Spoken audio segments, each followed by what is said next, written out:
Olá, pessoal. Eu vou fazer um vídeo bem breve para esclarecer algumas dúvidas que me enviaram em relação a quais parâmetros,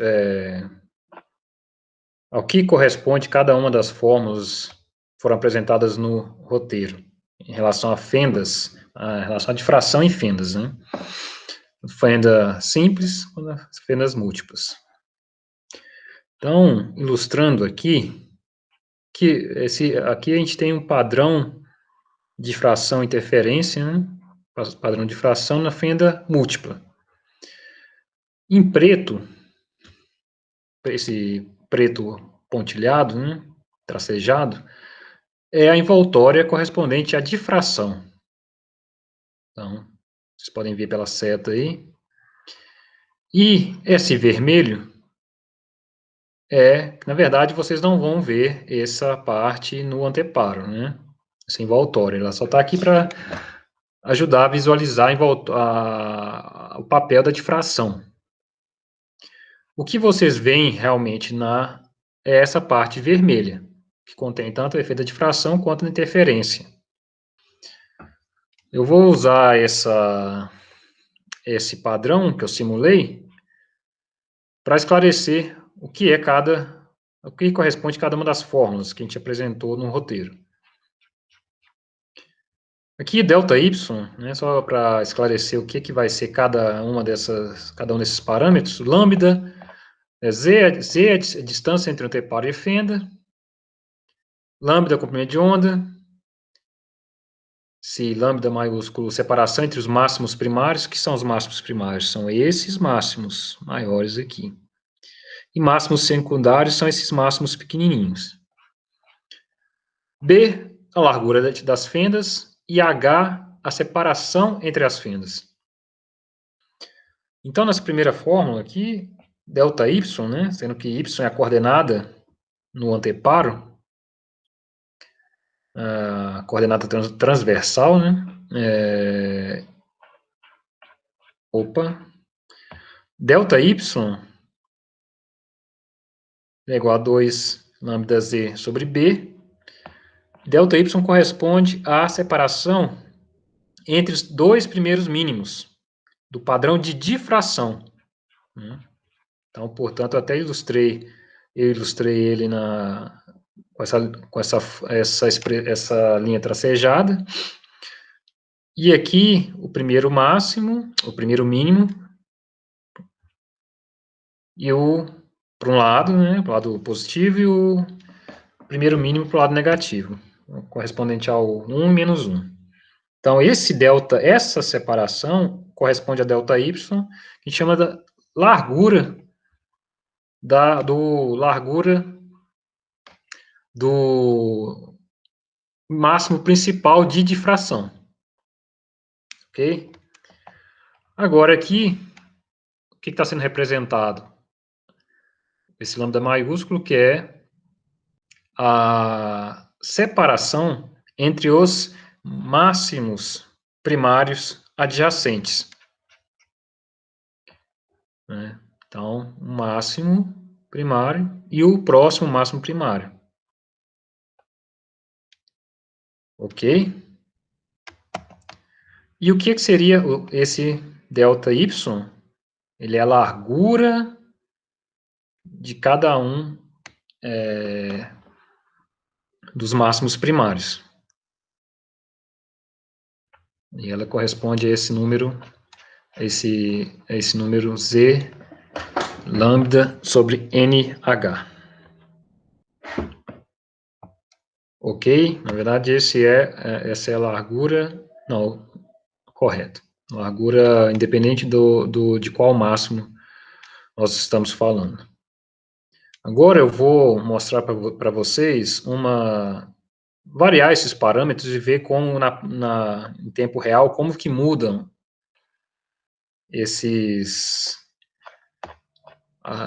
essa largura do máximo central de difração, a separação entre os máximos primários e também largura dos máximos primários, né? Ok. Como já tinha descrito, né?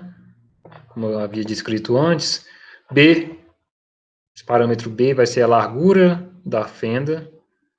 Na verdade, o que eu chamei aqui de D corresponderia ao Z, que é a distância do anteparo entre o anteparo e a fenda. H, da mesma forma, é a separação entre as fendas. L, eu chamei aqui, o meu lambda é o L, que é a largura, comprimento de onda, em nanômetros. E aqui esse D ele está em metros. B e H estão em micrômetros. E o L está em nanômetros. E N, o número, eu esqueci de falar, colocar na apresentação que eu fiz anteriormente. O N é o número de fendas, das minhas múltiplas fendas. Então, vamos ver como o padrão de difração, que é essa envoltória, varia. Né, de quais parâmetros essa envoltória depende, difração, e como ela varia. Vamos ver como é que ela varia com o B. Vou aumentar o valor de B, que é a largura das fendas, e olha o que acontece. Ele fica mais estreito, né? Olha, cada vez mais estreito, à medida que eu aumento o B. Vocês estão vendo aqui que o H está variando também, porque eu vinculei o H, o menor H que eu posso ter é o B. Ou seja, a menor separação que eu posso ter entre as fendas é a largura individual de cada fenda. Então, por exemplo, se eu colocar aqui em 5.3, o menor H que eu posso ter é 5.3 também. Ok? Vou colocar um B até um pouco menor, para vocês poderem ver o que é que acontece mais claramente.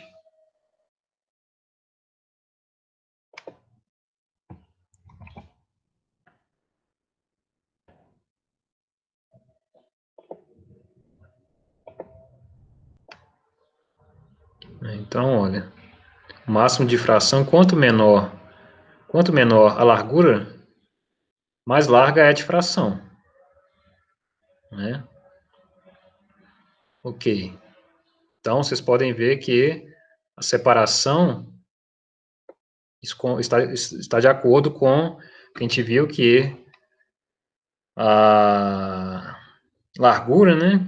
A largura do padrão de fração, que seria do máximo principal de fração, ele depende linearmente da largura da fenda. Com a largura da fenda. Se eu variar a distância entre o anteparo e a fenda, o que a gente observa? A gente observa um aumento também. Porém, tenho em mente que na verdade, eu não estou variando aqui nada, a difração em si não está, nada está sendo realmente modificado. Como existe um processo de difração,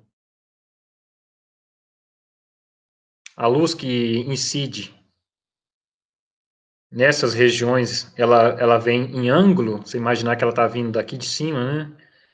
Ela vai e incide nessa posição com um ângulo em relação a esse eixo principal, né? Então, quanto mais longe meu anteparo, obviamente, uma maior distância, essa luz que antes tinha incidido numa certa posição, ela vai incidir numa posição mais distante, ok? E a gente pode confirmar isso aumentando o D, ok? Agora vamos ver como é que a difração, o padrão de difração varia com H. Olha, estão vendo que não varia com H, né? Que é? A única coisa que muda com H são esse padrão de interferência. Né? Mas,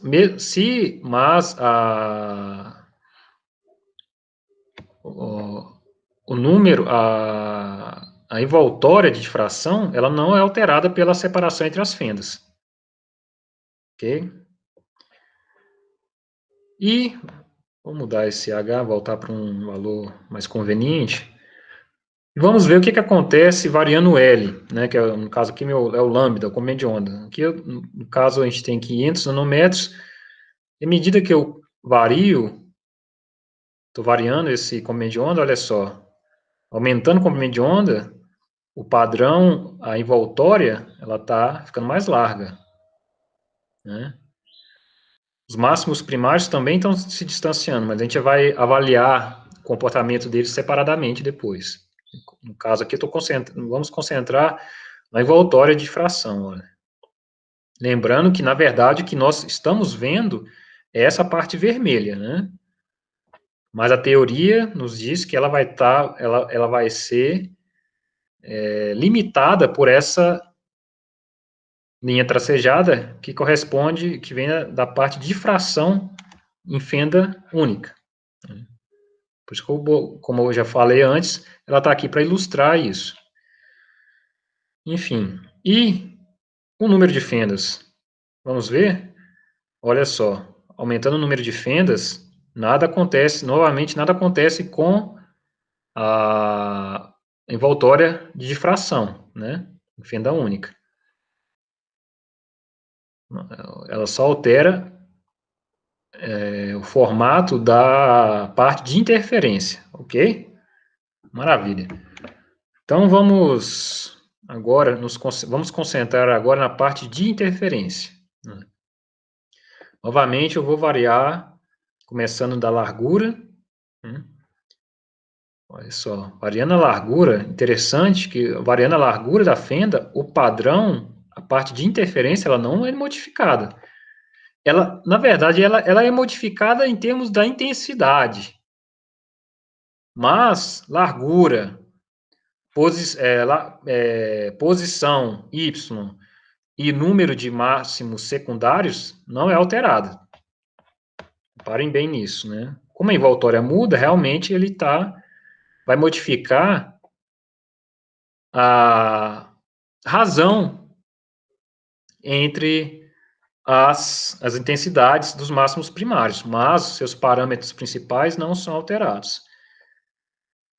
Novamente, com a distância entre os anteparos, a gente vê aquele comportamento global, né? Ele altera todo quanto maior quanto maior a distância do anteparo, é como se você simplesmente esticasse todo o seu padrão na direção Y, ok? E a largura, a separação entre as fendas. Agora, vamos ver como que a separação entre as fendas altera. Olha, quanto maior a separação entre as fendas, mais próximos estão os máximos primários. Lembrando que máximos primários são esses máximos maiores, né, que chegam a tocar na envoltória de fração, enquanto os máximos secundários são esses máximos pequenininhos, que estão presentes entre dois máximos primários consecutivos. E também vocês podem ver que a largura, é difícil talvez reparar, mas a largura dos máximos primários também é alterada. Né? Vou colocar num caso aqui mais extremo, vocês veem que os máximos estão ficando bem próximos, mas também mais finos. Enquanto para uma separação bem pequena, já temos máximos mais separados, porém também mais largos.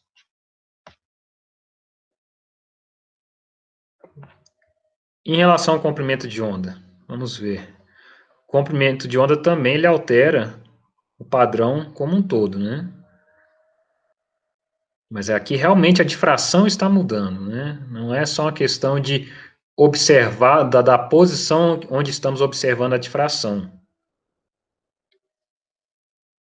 Tanto a envoltória quanto a parte da interferência mudam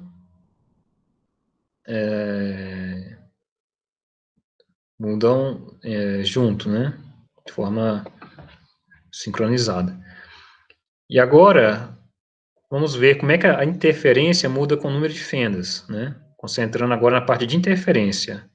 Olha, por um caso n igual a 1, temos só uma fenda, o padrão, que antes não era possível ver, mas tem um máximo, o máximo secundário, o máximo principal de difração, e tem máximos menores aqui, né?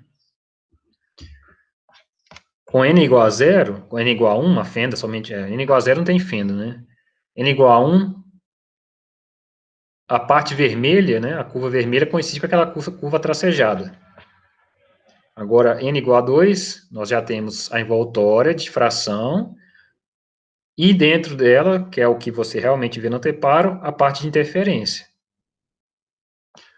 Aqui, nós vemos que não tem nenhum máximo secundário, só os máximos principais, né, que são responde a 0, 1, menos 1, né, 2, menos 2, e assim por diante.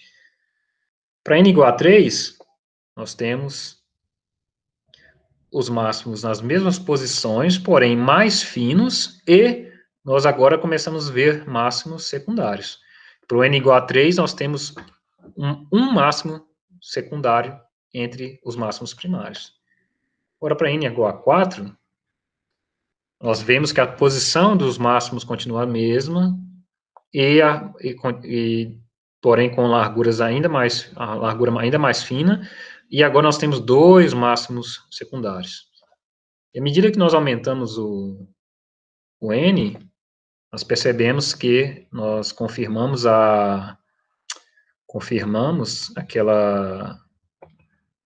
nós podemos confirmar aquela relação, perdão, que diz que o número de máximos secundários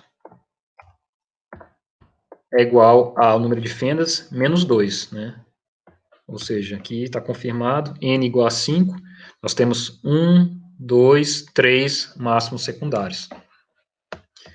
E à medida que nós aumentamos, nós vemos que os máximos primários vão ficando cada vez mais finos. Isso é muito importante, olha, no limite de 50 fendas, os máximos são bem fininhos. E isso é muito importante para o caso para aplicação de espectroscopia, onde nós usamos grades de difração para separar comprimentos de onda, né?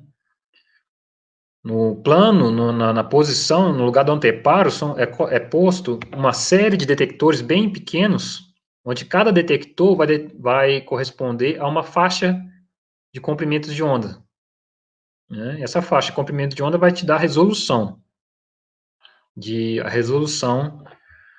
do monocromador, chamado monocromador, ou espectrômetro também. Espectrômetro é quando você tem um detector, né, para determinar, para medir a intensidade. Eu vou ilustrar isso, de forma mais prática, colocando um outro comprimento de onda nessa, que eu vou aqui chamar de V.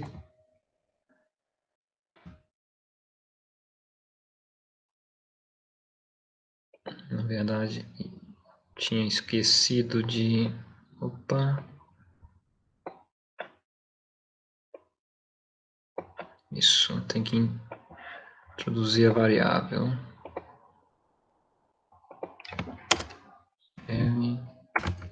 Esse V, esse V é o meu comprimento de onda, o comprimento de onda desse novo, dessa luz com comprimento de onda diferente da que eu usei até agora. Okay? Vou colocar na cor verde aqui. Quando a diferença, no caso aqui, esse comprimento é de 710 nanômetros, né? Enquanto o meu comprimento de onda correspondente à cor vermelha aqui é de 700 nanômetros.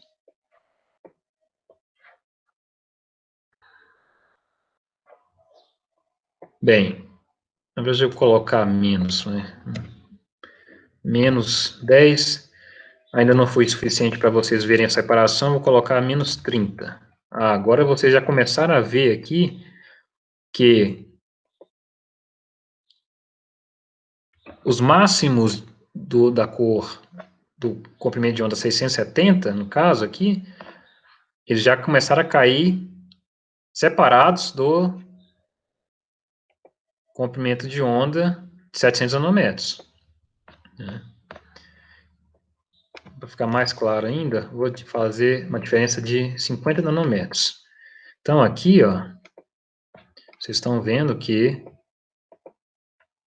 eles estão caindo estão caindo em posições diferentes, né?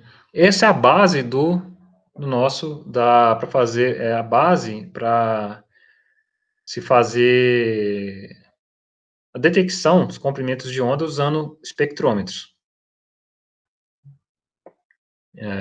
Um dos máximos, uma das ordens, né, chamadas, essa aqui é a primeira ordem, essa é a segunda, e vocês podem ver que quanto mais, para maiores ordens, mais separados são os comprimentos de onda. No caso, se utilizarmos a primeira ordem, quanto mais, quanto, quanto mais fendas no meu anteparo de fendas múltiplas, mais fácil vai ser separar esses comprimentos de onda. Olha só o que acontece se eu diminuir o número de fendas para 10, o número 5. Um detector, dois detectores muito próximos aqui vão pegar luz tanto de um comprimento de onda quanto do outro. Então não vai ser possível atribuir ao detector 1 a cor 650 e ao detector 2 a cor 700 apenas. Né? Porque se eu jogar apenas 700 no detector atribuído à cor 650, também vai estar sendo detectada 700. Né? Então, a resolução no meu espectrômetro vai ser péssima. Bem, espero que isso tenha esclarecido algumas dúvidas e eu acho que esse vídeo já está suficiente. Ficou até um pouquinho longo já. Ok?